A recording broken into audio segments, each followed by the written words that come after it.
오늘의 말씀은 호세아 1장 2에서 3절입니다. 구약 페이지로는 1257페이지입니다. 다 찾으셨으면 다 같이 합독하겠습니다. 여호와께서 처음 호세아에게 말씀하실 때 여호와께서 호세아에게 이르시되 너는 가서 음란한 여자를 맞이하여 음란한 자식들을 낳아라. 이 나라가 여호와를 떠나 크게 음란함이니라 하시니 이에 그가 가서 디블라임의 딸 고멜을 맞이하였더니 고멜이 임신하여 아들을 낳으매. 아멘.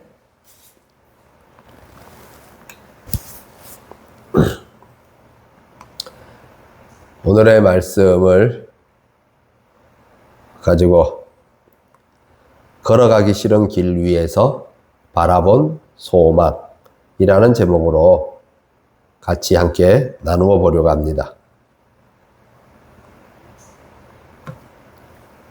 오늘의 말씀은 이 말씀을 받아든 우리에게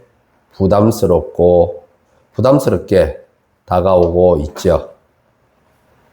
이스라엘을 향한 하나님의 답답하심의 심정을 토로하고 그에 따라 하나님의 분노와 실망이 얼마나 큰지를, 그리고 또한 내치지 못하는 그 아버지의 사랑을 우리에게 보여주고 있습니다.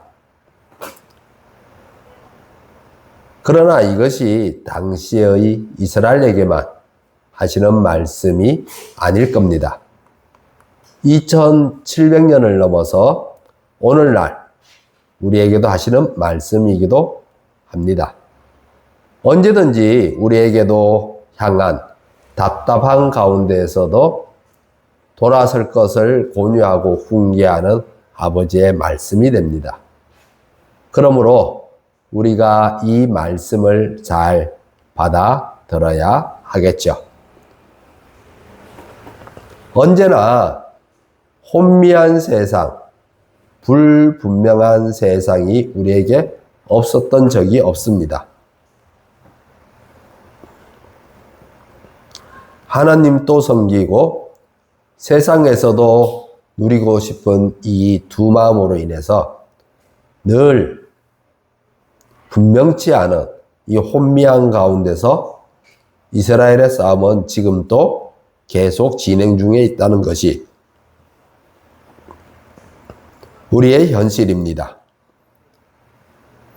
이스라엘이라는 이름은 하나님이 야곱에게 하나님과 및 사람들과 겨루어 이겼다라고 하여 붙여주었는데, 이 이름은 문자적으로 보면 하나님과 계속해서 싸우고 있는 상태를 나타내고 있습니다. 즉 하나님은 내다보신 거죠. 우리와의 끝없는 싸움을 통해서 결국은 성취하실 장래를 바라보며 지으신 이름인 거죠. 그래서 지금 우리도 이스라엘이라는 이름의 상태에서 신앙을 하고 있습니다. 예수님은 그러한 우리에게 요구하고 계시죠. 누구든지 나를 따라오려거든 자기를 부인하고 자기 십자가를 지고 나를 따를 것이니라. 자기를 부인하고 자기 십자가를 지기 위해서 우리는 끊임없이 하나님과 싸울 수밖에 없습니다. 우리는 자기를 부인하기도 싫고 자기 십자가를 지기도 싫지 않습니까? 그런데 하나님은 자기를 부인하고 십자가를 지라고 하니까 이것이 끊임없는 하나님과 우리 사이에 실랑이가 될 수밖에 없는 겁니다. 자, 말씀을 볼까요? 2절을 보겠습니다. 다 같이 읽어볼게요. 읽겠습니다. 여호와께서 처음 호세아에게 말씀하실 때 여호와께서 호세아에게 이르시되 너는 가서 음란한 여자를 맞이하여 음란한 자식들을 낳으라. 이 나라가 여호와를 떠나 크게 음란함이니라 하시니. 아멘. 호세아가 이 말씀을 들었는데 기분이 어땠을까요? 하나님이 호세아에게 음란한 여인을 아내로 맞이하라고 하고 계세요. 이는 호세아의 결혼을 통해서 이스라엘의 영적 현실을 보여주고 이스라엘에게 돌아설 것을 촉구하는 하나님의 뜻이겠죠. 우리는 여기서 잠시 멈추어 서서 생각해 보아야 할 것이 있습니다. 왜 하나님은 이렇게까지 하셔야 했을까? 왜 말씀으로 하시지 않고 이전과 같이 선지자를 보내서 선포를 하시지 않고 한 선지자의 삶 전체를 메시지로 사용하셨을까? 한 선지자의 삶 전체로 연출을 하게 하셨을까? 그를 연극 배우로 만드셨을까?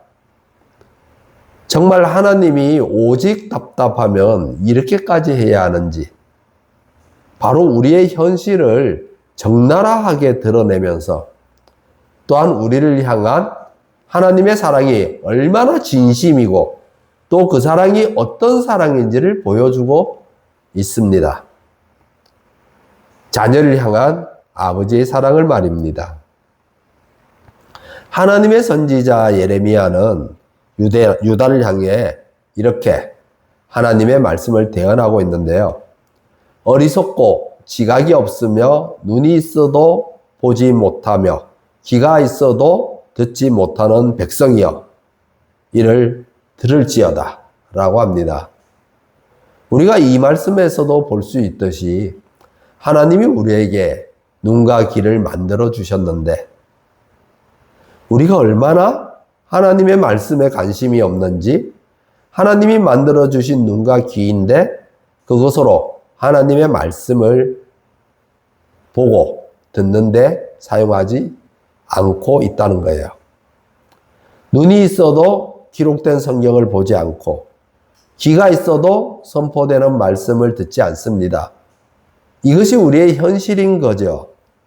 정작 하나님이 만들어주신 눈과 귀를 가지고 하나님의 말씀을 보고 듣고 하는데 사용하지 않고 온갖 내 마음을 즐겁게 하거나 흡족하게 할 만한 것들에 눈을 고정하고 귀를 기울이고 있어서 하나님이 옆에 서서 도대체 뭐라고 말씀을 하셔도 우리 속담에 우이독격, 마이동풍이라고 하죠.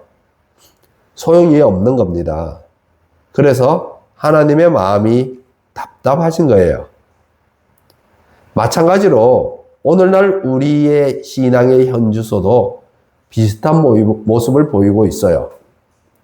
하나님의 말씀이 말하는 내용에 집중을 하여 그 말씀을 따라가기보다는 어떤 설교자가 더 내 마음을 즐겁게 만들어주고 있는지, 어떤 설교가 더 내 마음에 카타르시스적이어서 은혜를 끼치고 있는지, 그래서 어떤 설교자 앞에 가서 은혜 받았습니다 라는 말을 할 수 있는지, 설교가 유머적으로 되거나 아니면 생활에 지혜적이거나 나의 정서를 어루만져 주거나 나의 지적 만족감을 채워 주어야 좋은 설교라고 생각하는 거죠. 이에 디모데후서 4장 3절을 보시면 다 같이 읽어볼게요. 신약 페이지로는 346페이지에 있습니다. 디모데후서 4장 3절입니다.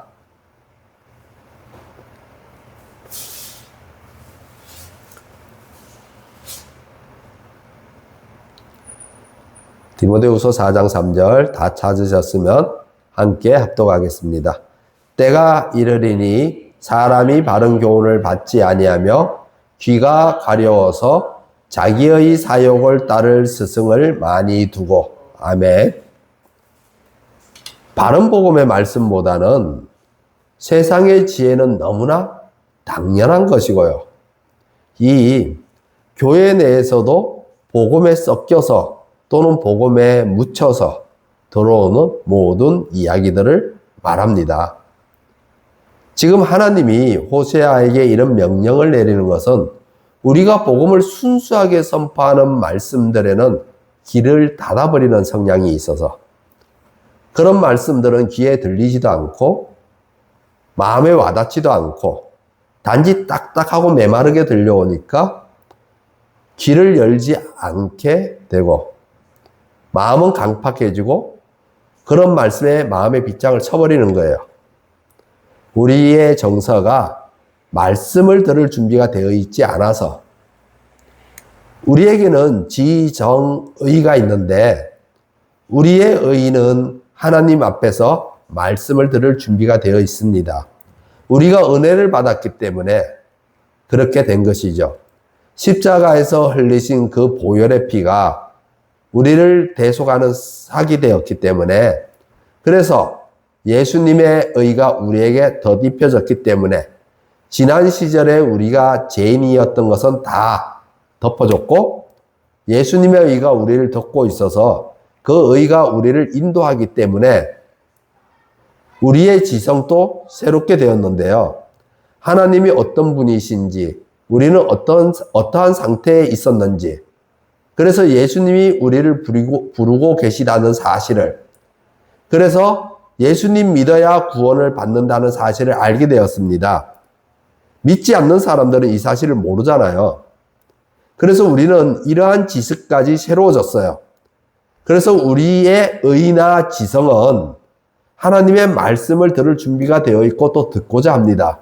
그러나 우리의 정서는 아직 하나님의 말씀을 들을 준비가 되어 있지 않다는 것이죠. 여전히 우리의 감정은 우리의 본성을 닮아 있기 때문에 여전히 싫어하고 혈기를 내고 부러워하고 마음 상해하고 미워하고 또는 마음이 한쪽으로 기우는 성향이 여전해서 내 감정에 좋아야 좋아한다는 거예요. 그래서 지성과 의는 하나님의 말씀을 들을 준비가 되어 있는데 내 정서는 아직도 준비되어 있지 않기 때문에 교회 내에서 분열이 일어나는데 말씀을 몰라서가 아니죠. 교회 내에 분열이 일어날 때 그분들이 말씀을 몰라서가 아니라 내 감정을 제어할 수 없기 때문에 또 가난한 성도가 생겨나는데 역시 이분들 또한 너무나 하나님의 말씀이 무엇인지를 바르게 알고 있으니까 교회를 떠난 건데 역시 정서적으로 신앙의 현실을 감당하기가 힘들어서이겠죠. 또 거기에 더해 이단의 유혹에 넘어가기까지 하는 것이죠. 우리의 신앙에서도 그렇잖아요. 내게 힘들고 어려운 일이 있으면 제일 먼저 반응하는 것이 정서이며 가장 크게 작용하는 것도 정서입니다. 그것이 설교에서도 나타난다는 것이죠.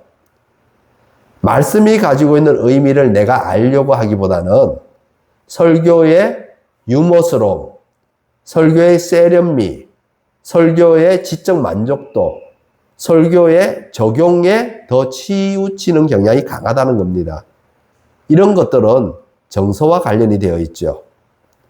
그러한 우리의 성향으로 인해서 하나님이 지금 우리가 오늘 보시는 본문처럼 자기 사람 호세아를 통해 삶으로 연출을 하게 하는 거예요. 이 말로는 안 되니까 우리는 이 말로 순수 복음을 듣는데 굉장히 약합니다. 그러다 보니까 뭔가 웃겨야 돼요. 뭔가 내 마음에 감정적으로 정서적으로 그걸 터치를 해줘야만이 들을 수 있습니다. 볼 수 있고. 그러니까 연극은 우리의 정서를 많이 건들잖아요.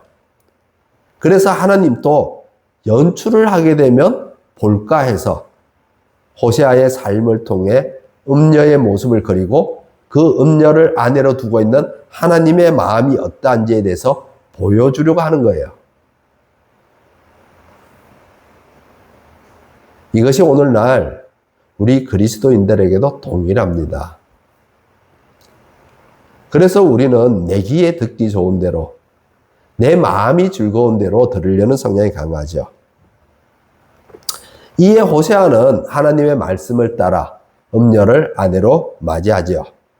3절을 보시면 호세아가 가서 디블라임의 딸 고멜을 맞이했다고 합니다. 그녀가 음란한 여자인가 봅니다. 그런데 이러한 하나님의 말씀 앞에서 순종하는 호세아라는 선지자가 대단한 것 같아요. 하나님에게 이런 사람이라도 있으니 좀 숨을 쉴 수 있지 않을까요? 우리가 사무엘 때와 비교해 볼 수 있을 텐데, 사무엘상에 사무엘이 태어나서 어린 나이에 성막에 있을 때, 그때인데요. 그때를 보면은 아이 사무엘이 엘리 앞에서 여호와를 섬길 때에는 여호와의 말씀이 희귀하여 이상이 흔히 보이지 않았더라 라고 합니다. 무슨 말이죠? 즉 하나님도 말할 사람이 없으니까 그냥 입을 꾹 다무시고 계셨다는 겁니다. 얼마나 답답하겠어요. 하나님이 그저 할 수 있는 것은 사무엘이 자랄 때까지, 사무엘아 사무엘아 부를 수 있는 그 나이가 될 때까지 기다리고 있었던 거예요. 그러니 오늘의 말씀에 호세아는 하나님의 말씀에 자신의 인생을 드리고 있습니다. 사실 이거 못할 짓 아닌가요? 호세아도 자신의 인생이 있을 텐데 그는 이에 자신의 인생을 하나님께 내어드립니다. 정말 대단한 거예요. 구약의 선지자들을 보면 정말 대단한 것 같습니다. 그 구약 시대에 아직 예수님 또 오시기 전에 오직 믿음으로 증거를 얻어서 자신의 최소한의 어떤 보장도 바라지 않고 하나님의 부르심에 응답하는 것을 보면, 그렇다고 그들이 나중에라도 복을 받았느냐? 그랬다면 좋았을 텐데 말입니다. 곤선징악적 옛날 동화책처럼 그 결말은 해피엔딩으로 끝나는 것을 읽게 되면 우리의 마음도 흐뭇할 텐데 말입니다. 좀 카타르시스를 느끼면서 하나님의 말씀을 더 확실하게 붙잡을 수 있었겠죠. 그러나 그러한 결말은 고사하고 그나마 살아있기만 해도 다행인 거였어요. 이사야도 그렇고 예레미야도 그렇고 다 죽임을 당했습니다. 그것도 톱으로 쓸려서 죽었습니다.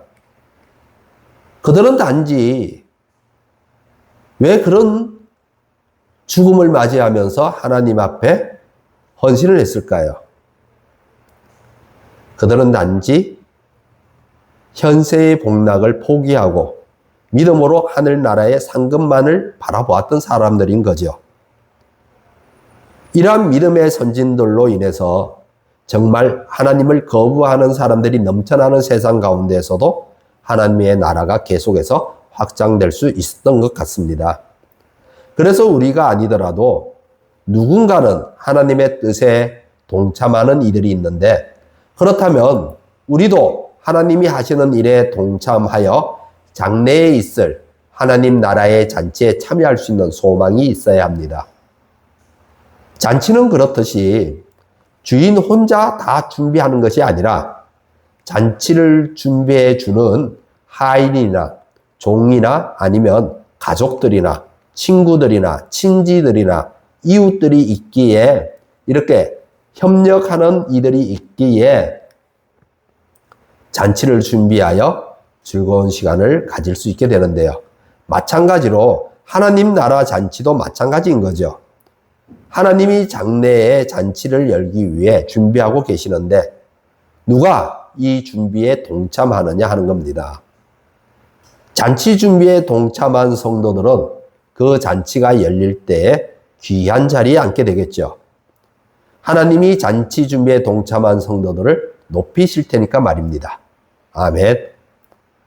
하나님이 십자가에 매달리신 예수님을 살리시고 그를 높이시어 만물을 그의 발 아래에 복종하게 하시고 그를 만물 위에 교회의 머리로 삼으신 것처럼 우리도 믿음을 따라 그리스도와 함께 영광을 받기 위해 지금 고난을 감당하고 있는 것입니다. 그래서 지금 우리는 하나님 나라 잔치를 준비하는 일에 참여하고 있는 것이죠. 그래서 우리는 힘든 길을 가고 있습니다. 걷고 싶지 않은 길을 가고 있는 거죠. 그때 하나님 나라를 유업으로 받게 되니까요.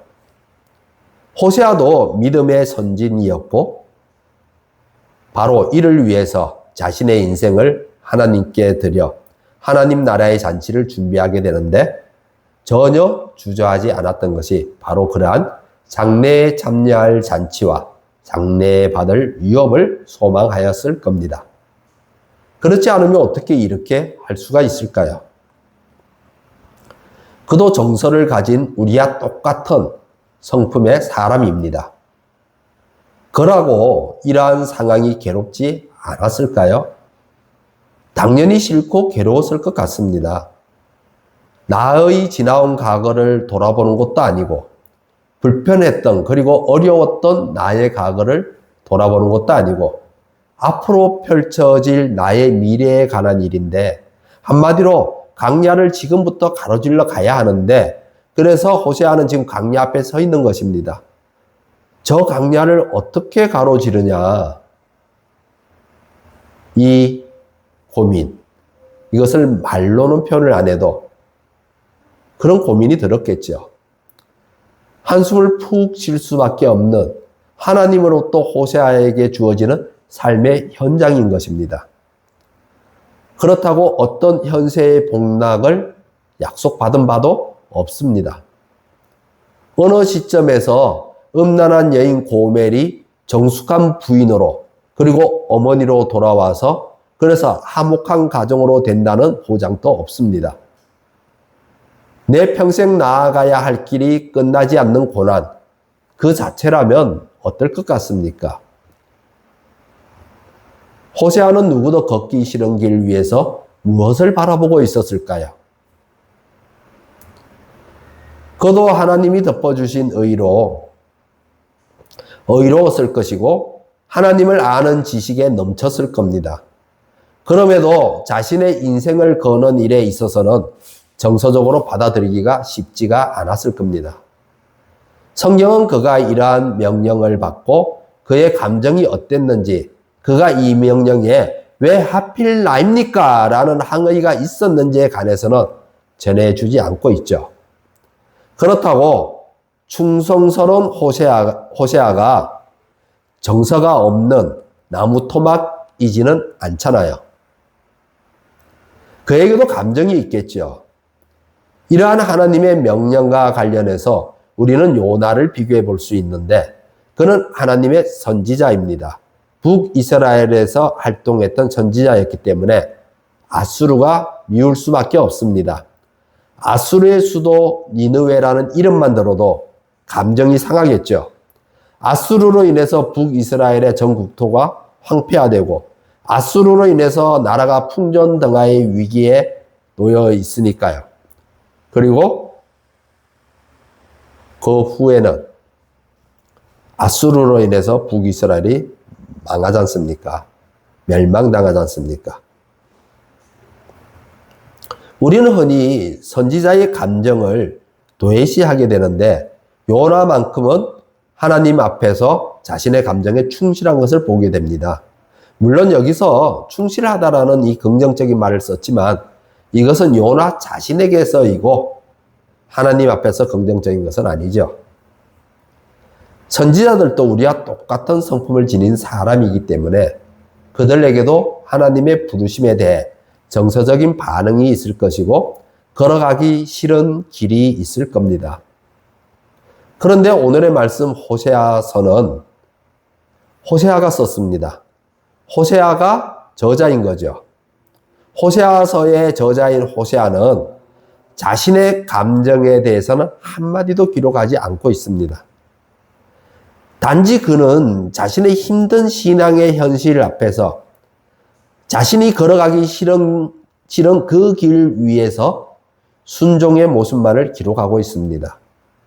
그는 자신이 걸어가기가 싫은 그 길 위에서 자신이 걸어가야 할 그 길을 내려다보면서 한탄 섞인 소리를 내기보다는, 아쉬움의 한숨을 내뱉기보다는 그 길이 끝나는 하늘과 맞닿는 그곳을 바라보고 있었기에 그때를 소망하며 순종하며 나아가고 있습니다. 사랑하는 성도 여러분, 우리가 나아가는 신앙의 길도 쉽지가 않습니다. 분명 모든 신앙인들은 자신 앞에 놓여 있는 걸어가기 싫은 신앙의 길이 있을 겁니다. 그러나 이는 아무도 비켜갈 수가 없지요. 이에 대해 성경이 말하고 있고, 신실한 신앙의 길은 걸어가기 싫은 길이라고 하고 있습니다.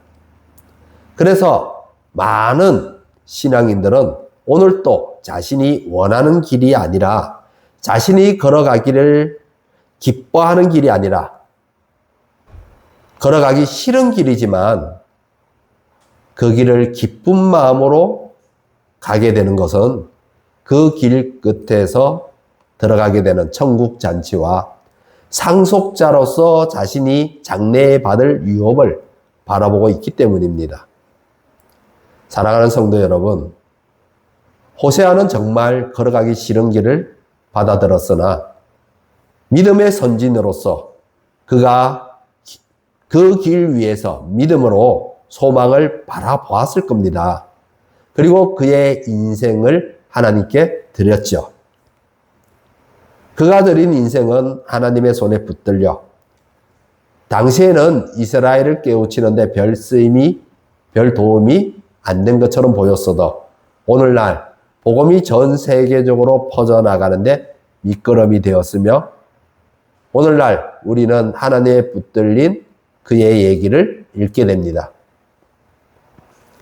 우리도 호세아처럼 소망을 해야 합니다. 천국 잔치에 참여할 것과 장래에 받을 유업을 소망해야 합니다. 우리가 걸어가기 싫은 길 위에서 소망을 바라볼 때, 우리가 들어갈 천국 잔치와 우리가 받게 될 장래의 유업을 소망한다면, 그리고 그 소망을 기뻐하고 즐거워한다면 우리 역시 걸어가기 싫은 길 위에서 우리 자신을 하나님께 내어드릴 수 있게 됩니다. 하나님은 반드시 이러한 우리의 소망을 붙드십니다. 우리가 들어갈 천국 잔치와 장래에 받을 유업을 소망하는 여러분이 되시어 지금 우리가 걷고 있는 힘든 길, 피하고 싶은 길, 싫은 길 위에서 여러분 또 호세아처럼 내어드려서 그리스도와 함께 영광받을 반드시 약속된 상속자가 되시기를 주님의 이름으로 축원합니다. 아멘. 기도하겠습니다.